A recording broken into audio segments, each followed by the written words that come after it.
एक तर हे बघा, आंदोलन जर लोकशाही मार्गाने चाललंय तर सरकारला काहीच हरकत नाहीये। एक माणूस जवळ धरण्यापेक्षा मी 4-5 दिवसापूर्वी सुद्धा मीडियामध्ये हे सांगितलं की राजीनामा घ्यायचाच ना, का सांभाळायचं एवढं?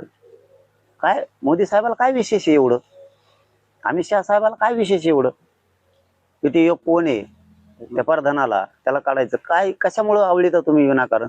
जर करोडो लेकरांचं राज्यातल्या वाटोळं झालंय तर ते सुद्धा मतदार आहे तुमचा, त्या लेकरांचं वाटोळं होतंय तर तुम्ही ते होऊ नाही द्यायला पाहिजे, हे माझं ठाम मत आहे त्याबद्दल।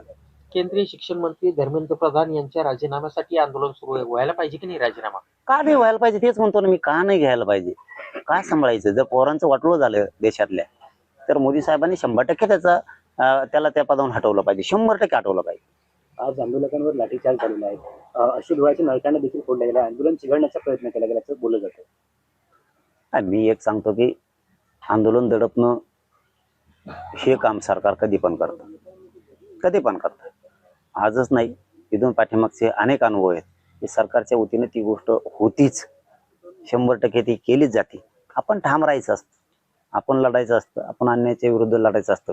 आणि देशातल्या लाखो लेकरांचं जर वाटोळं झालं असेल तर सरकारनं सुद्धा त्या मंत्र्याचा राजीनामा 100% घेतला पाहिजे। अनेक ठिकाणी या आंदोलनाला पाठिंबा मिळतोय, अनेक नेते अभिनेते असतील, सगळेच येतात, सगळेच येतात। आम्ही बोलतो म्हणजे सातच आहे ना, म्हणूनच बोलतो ना, म्हणजे आपला पण या आंदोलनाला पाठिंबा सात आहेच ना, नसतं तर आम्ही बोललोच नसतो ना। कारण ते वयस्कर आहेत बसलेले, काय नाव आहे, ते सोनम भाऊ बसले, ते वयस्कर आहेत, त्यांना साथ दिली पाहिजे सगळ्यांनी।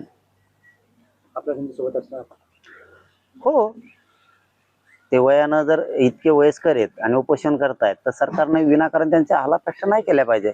त्यांचं म्हणणं काय, चर्चा केली पाहिजे सरकारनं, त्यांचा तोडगा काढायचा प्रयत्न केला पाहिजे। त्यांचं वय खूप आहे, इतका वयस्कर माणूस आपल्या देशात जर गोरगरिबांच्या लेकरासाठी उपोषणला बसतोय तर त्याची चर्चा करून दखल घेतलीच पाहिजे। इतकं बेदखल करायचं काम सरकारकडून नाही झालं पाहिजे।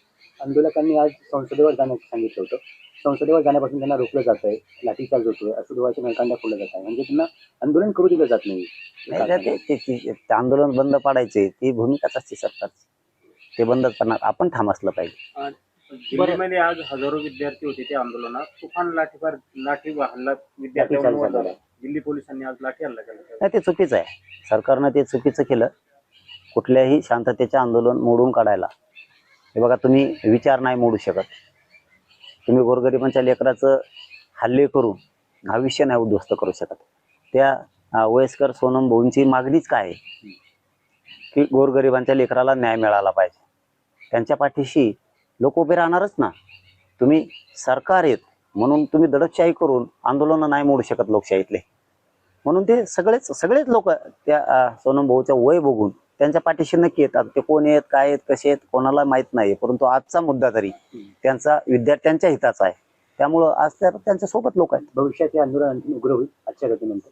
उग्रने न्याय नाही मिळणार, आम्ही सुद्धा आंदोलन करून येत, उग्रने न्याय नाही मिळणार आपलं, असं लोकशाही मार्गानंच, जे सोनम भाऊ करतायत त्या पद्धतीनंच लोकशाही मार्गानं केलं पाहिजे, न्याय 100% मिळतो।